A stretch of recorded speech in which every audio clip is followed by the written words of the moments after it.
Yo'l bermayman. Shunda mashinani men yo'l beramanmi? 168. 168 yo'l bering. Uchibot. Kasallik bo'lsa menga nima?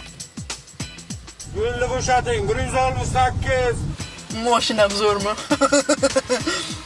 Ayni shu kabi holat Samarqand viloyatida sodir bo'lganligi haqida video tasvirlar ijtimoiy tarmoqlarda keng tarqaldi. Tavba, yo'l bersa nima qilarkin? Yo biror joyi kamayib qolarmikin, ha? Aniqlik kiritilishicha, holat Toyloq tumani ko'chalarida sodir bo'lgan. Mazkur holat yuzasidan ushbu qo'pol qoidabuzarlikni sodir etgan haydovchi aniqlanib, unga nisbatan qonuniy tartibda chora ko'rilib, haydovchi bilan bu kabi holatlar takroran sodir etilmasligi yuzasidan tushuntirish ishlari olib borildi. Yo'lning qatnov qismida ishoralarga qaramasdan o'zgalarga yo'l bermaydigan haydovchilar, unutmang, bir kun kelib tez yordam mashinasi ichida sizning ham yaqiningiz bo'lishi mumkin. Ogoh bo'ling.